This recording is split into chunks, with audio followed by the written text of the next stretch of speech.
All right. Crossroads Sports. Sorry we are late tonight. We had some blog talk radio issues, not of our own, that they unable to have a show on there tonight. And then we were having issues with StreamYard tonight, so but we are here. We are live. Crossroads Sports Radio, episode 295. Myself, Jonathan Birdsong here. JB, welcome. How are you today? Doing just fine, man. It's good to be on, man. I know it's probably gonna be a little it was gonna be a little basketball heavy tonight, y'all. But the NFL dropped, you know what I'm saying? A mega bomb. Well, it ain't a mega bomb. It's a big enough bomb.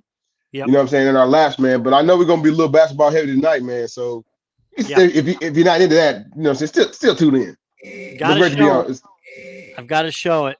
I was born in 1985, so 39 years for me, Uh-oh. 44 overall. But the Final Four, men's Final Four, Purdue Boilermakers in the Final Four. And John, I've waited my entire life to hear this spot, and this was from the Purdue Radio Network, the Learfield Purdue Network, uh, at the end of the game the other night. Mm-hmm. 72-66. Zach Edey has scored 40 points. He also has 16 rebounds. His second foul shot is no good. Left it short. Tennessee with a chance. 12 to go in the game. Now 11. Ziegler, a three from the deep left wing is short. Rebounded by Fletcher Lawyer. Tennessee will not foul.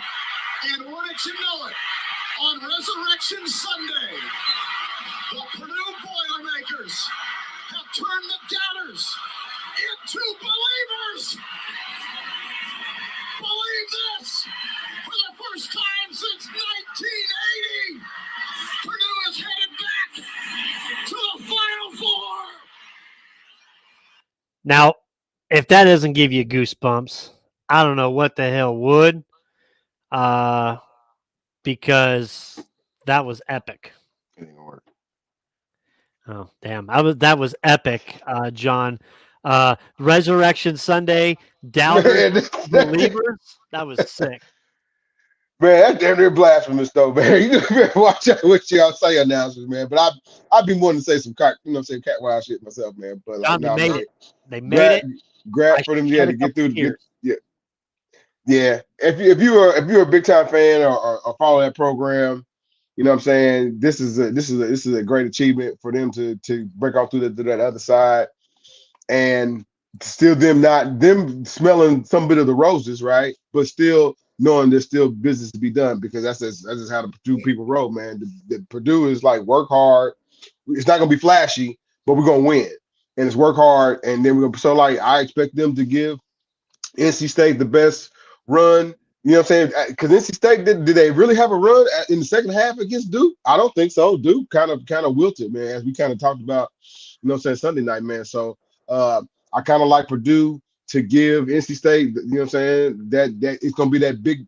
It's not that NC State is a little boy school or anything like that. And again, they've had a magical run, but I get Purdue all the chances in the world, like all the chips. Yeah, y'all know I don't bet all the chips. You know what I'm saying? And they'll definitely beat NC State. But like I said, man, this is a crown achievement for them. But they know there's still work that can be done. It's still hard to believe. Final Four bound. Job not done. They play NC State.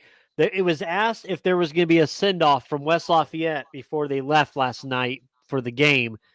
And the word from Purdue Brass, the Purdue basketball group, was no, this is a business trip.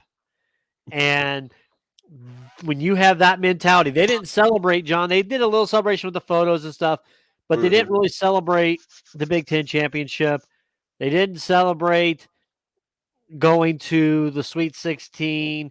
They even going to the Elite Eight game. They didn't celebrate it in the locker room. Uh, it was a business trip. They knew what they needed to do. They're 9.5 point favorites against NC State for Saturday I at don't believe it. 6:09. That's unheard Um,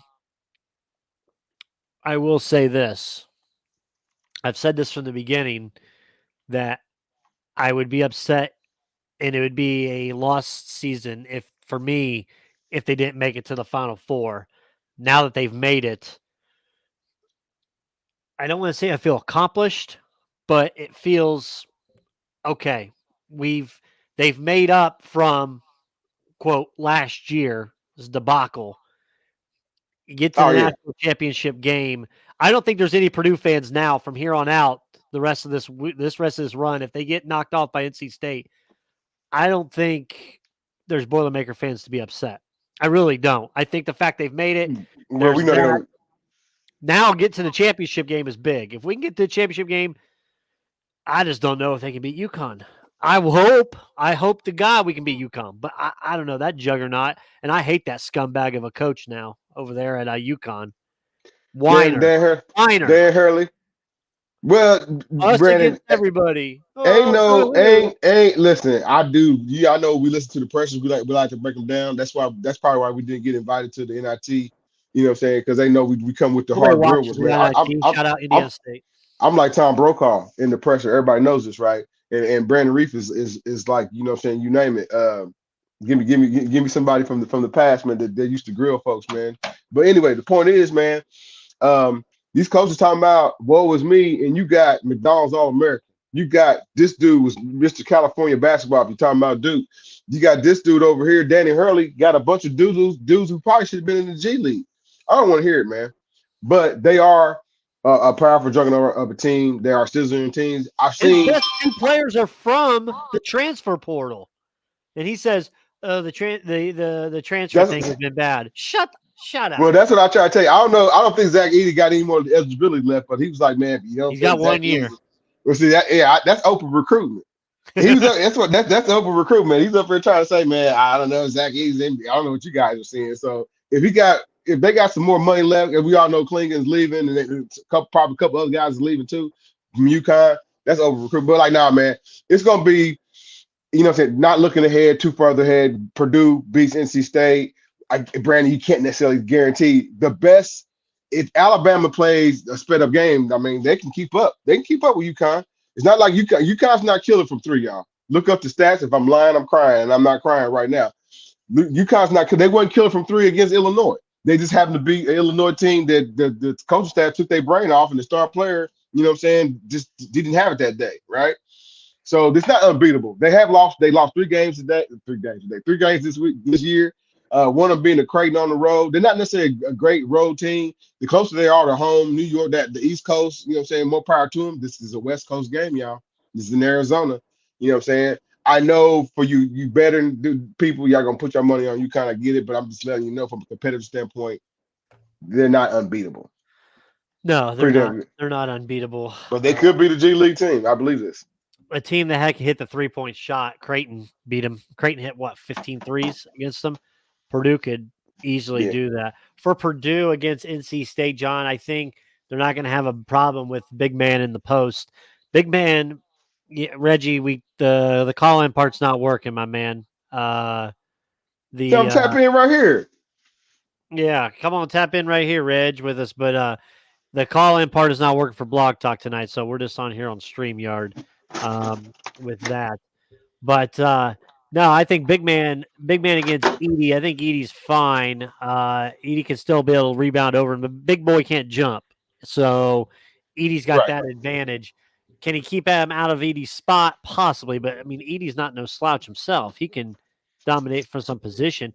And I think what's helped Edey as well this year, all the slapping and hitting he's done or taking shots from people and all that, he's been very mellow the entire season about it. Not Carmelo Anthony, but just mellow the whole time on it, really. And somebody else, think about any other player, would be pissed off, cause a scene, technicals, they'd foul themselves out, you know. And I think that's a huge credit to Zach Edey and to also that coaching staff, Brandon Brantley and more, for what they've done to get Edey where he's at and where the Purdue Boilermakers are at going into this weekend.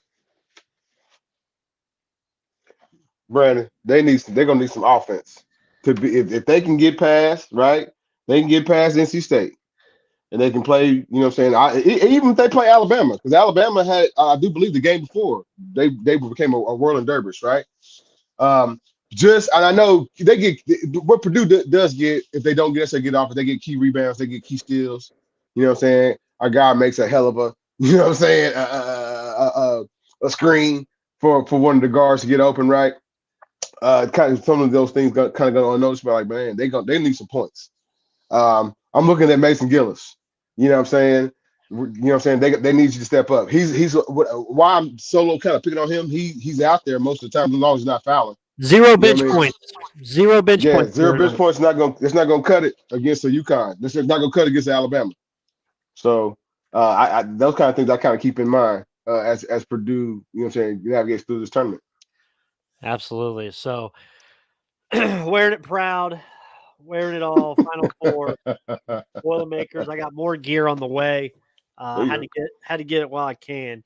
And it was on Easter Sunday, of course, so that was the best part of it. Half my family's IU fans, the other half is Purdue, so I was yelling back and forth with my dad there as him being a huge IU fan, trying to say the whole Edie situation. So it was loud in the Reef household on Sunday, both ways. John, women's Final Four. The prices are double to get into the game than it is from the men's. The women's, we've got Iowa versus UConn, South Carolina versus NC State. Your girl announced today that she's going to go pro WNBA. And She should have Andrew stayed one Reese, more year and got a bigger NIL deal and improved her cricket game just a little bit, I thought. I don't know, Brandon. Andrew Reese, they gotta go. You thinking like go where the money goes? You know what I mean? And the money's probably gonna be money up front anyway. It's probably gonna be a little bit more lucrative for her in the NCAA. But like now, and she's not gonna be an instant draw. She will be from a media standpoint because like man, people that hot mic, you know what I'm saying, for her and what might come out her mouth, but from a playing standpoint, I don't know if Andrew Reese is going to hurry up and get a whole lot of starting time. You know what I'm saying? Playing time. Be honest with you, man. It's hard.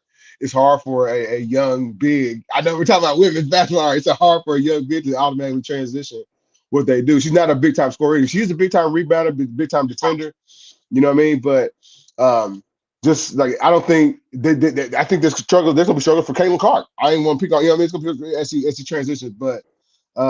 Yeah. Like, nah, man, get out there. The media, there's gonna be all kind of like, you know, saying Nike, you know, what I'm saying Gatorade. They're gonna roll out big time for all these ladies. So the WNBA salaries are kind of capped right now.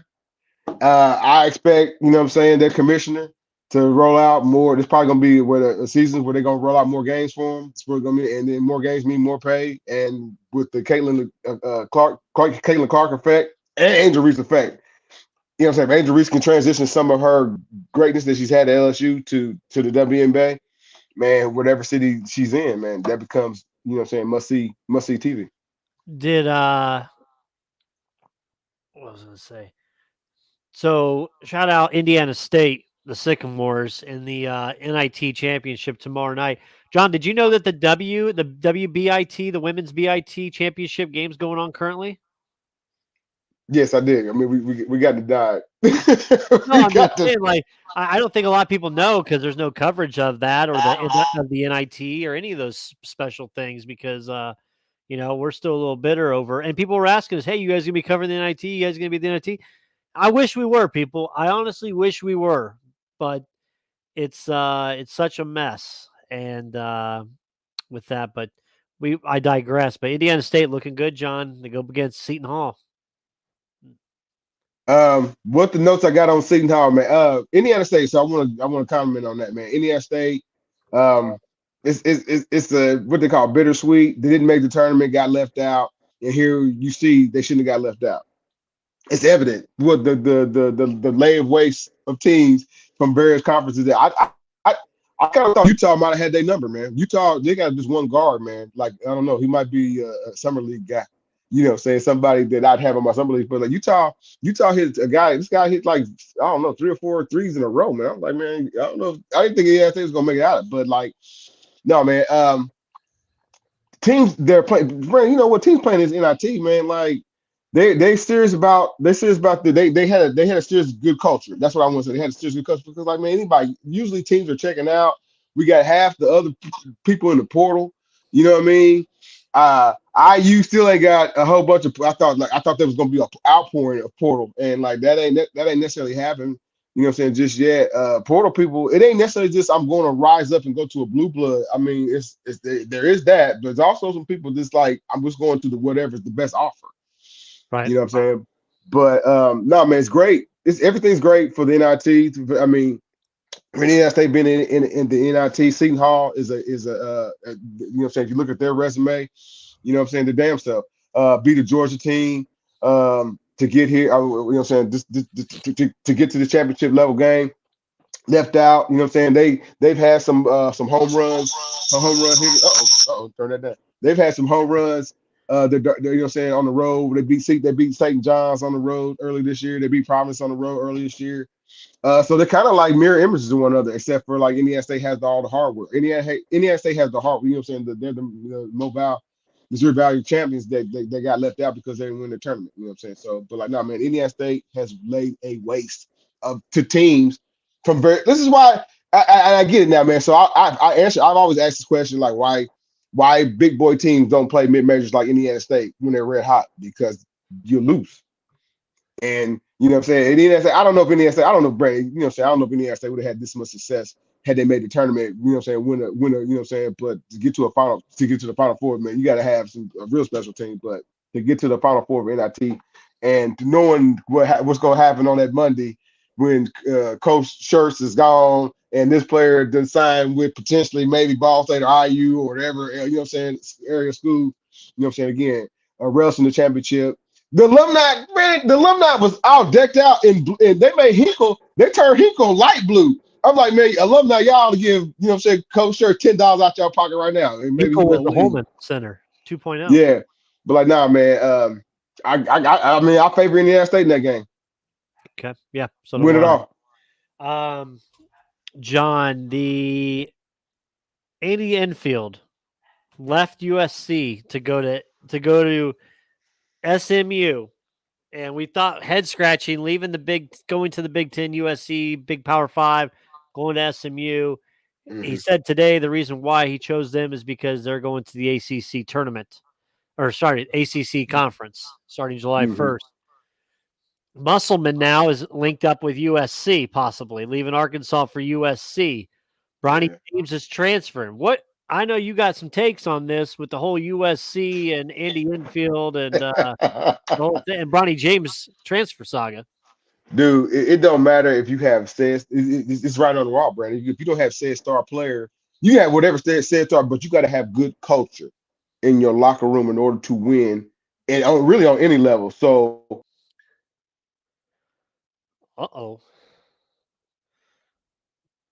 We lost JB. We'll try to bring up the other JB. Luckily, we got two of them there. JB, can you hear me? Can you hear me, JB?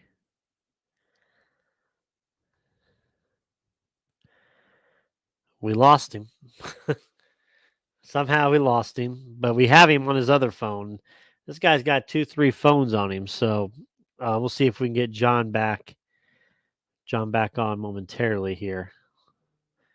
But no, as we're saying, Enfield is leaving USC to take the SMU job. That's surprising enough there that you'd leave, an established USC program. But it makes sense on the other end because USC going to the Big Ten, basketball is not going to be power out there at SC, especially it's not at the forefront now. College basketball is not the forefront for Southern Cal in those Pac-12. You're not playing the Pac-12 anymore. You're going straight to the Big Ten. So it's going to be a little hard for him if he would have stayed there. But going to SMU, which is going then to the ACC, which that's no slouch with that conference either. Let's see if we got John on here. Maybe it's trying to. Let's see. JB. Got no picture, no mic.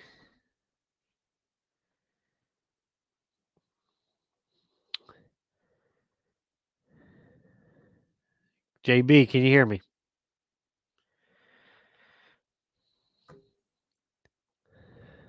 Nothing from JB. Anyways, infield Keem from Florida Gulf Coast to take over USC. But he said he wouldn't be in Dallas if the Mustangs were able to move on to the basketball-rich league of the ACC, which was crucial for him.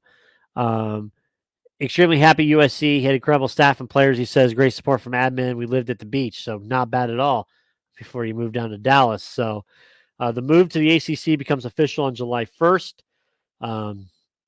High expectations that they have for them going to the ACC and even for that team. It also announced that Bronny James is going to be transferring. Where will Bronny end up going for next year? So with him transferring, obviously, I believe he's not going to go to the league. So him next year going somewhere, you have to believe, SMU moving this summer with Pac-12 teams Cal and Stanford to the ACC. Because remember, Cal and Stanford going to the ACC as well. That gives them 18 basketball teams. And the USC is obviously leaving the Pac-12 for the Big Ten. So we'll see what happens with that and more there. But it is interesting to see him take that job and leave USC initially for that. So let's see. We'll try to get JB back on here if we can. The only other news we got really was NFL on this crazy show tonight. NFL with the Stephon Diggs. Stephon Diggs got traded from Buffalo. The Buffalo Bills traded him down to Houston to the Texans. And let's see here. Let's see if we got John again. I don't have video for John. JB, can you hear me?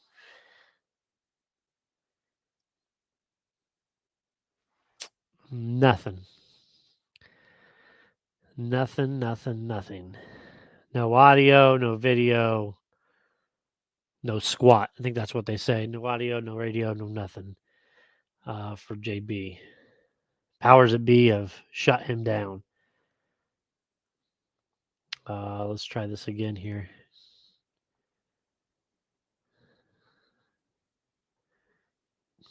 JB, can you hear me?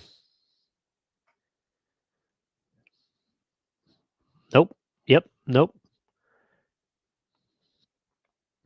Apparently not. So we'll let him try to figure it out. Figure out his strategy there. But the Bills traded Diggs to the Texans for a 2025 draft pick. The Bills will receive a 2025 second round pick from the Vikings via the Vikings pick in exchange for the 2024 sixth round pick and a 2025 fifth round selection. The trade comes a day after Diggs responded, "You sure?" to social media's declaration that he wasn't essential to the Bills quarterback Josh Allen's success. So it's not the first time we've seen drama in Buffalo between Diggs and Allen. We've seen it the last couple of years for everything what's going on. Bills GM said, by no means is this the Bills giving up or trying to take a step back, anything like that. Everything we do, we're trying to win. We're going to continue to do so. When Minnesota traded Stephon Diggs and get the Buffalo Bills draft pick a few years ago when that was, it ended up being a first or a second round pick, I believe. Or first round pick, excuse me. They ended up being Justin Jefferson. So full circle, there you go. There's no word on who declared the trade for that, but yeah, Diggs and Allen, you could tell there were some issues with them for a while, and it was just a matter of time before those two were was able to not mend the fence anymore. Speaking of news, just came up. If you want something else to bet for the Final Four, UConn can't make it out there. UConn has had delays trying to get out to the Final Four.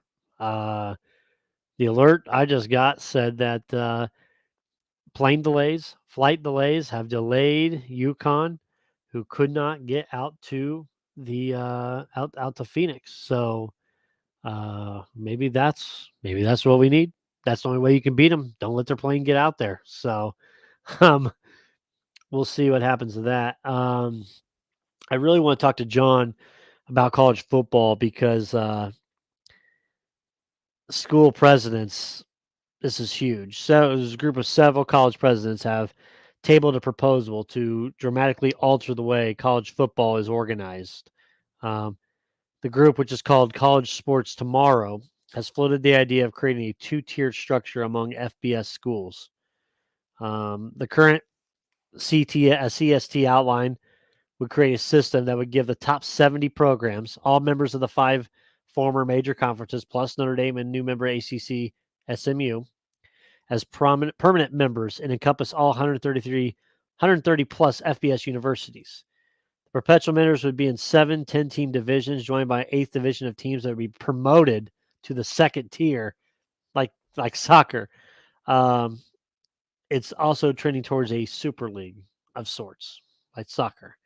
So I got to get John back on for that because I have to understand this.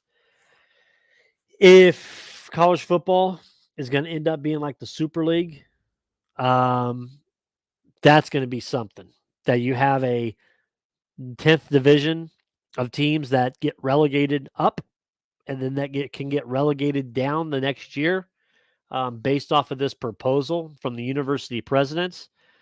Um, yeah, plenty of fans will argue that college football is trending towards a quote super league of sorts. The Big Ten and SEC are increasingly concentrating their power, and the revenue for the members is widening. Chastise have haves and haves nots. The proposal would streamline the rules regardless of player movement and compensation as well. It would eliminate long-time conference structures for football. It would create one new entity to negotiate with prospective union that would represent the players on the NIL, transfer portal, and salary structure rules, they reported. The embrace of the collective bargaining could avoid antitrust issues and limit NCAA's ability to enforce its own rules. Um, they may not get off the ground, but the idea has been brought up by ACC board has listened to a presentation. The Big Ten, the SEC, and the Big 12 all canceled plans for a similar. Have listened to it, but have also currently canceled any meetings of listening to it. So it will be interesting to see if that Super League is something that's coming down the pipe. And we talked about that is something that college football could end up being is just the Power 5 schools in the Super League. And we lose our conferences, which we're already starting to lose some of those already, and kind of going from there for that. So could be interesting to see what happens down the pipe for that. So we don't have John. I don't know what happened. John's phone's crapped out apparently. Officially, both of them have crapped out. So, but short show tonight. Hey, we had John for a little bit. I was able to talk for a little bit, but we'll be back on another time. Myself and John will be on. I think we're going to try to get on the Epic podcast tonight. Talk a little college hoops with them. I think that show starts at 9:00. So check out their Facebook page. We'll be on there tonight. Talk a little college hoops and more. And of course, you continue the conversation on Facebook. Continue the conversation on Twitter. Myself and John will be on there everywhere talking. And yeah, enjoy the Final Four. Go Boilermakers. Let's shock the world. Let's get to the national championship and let's just win the whole damn thing. Thanks, everybody, listening and watching. We'll see you guys next.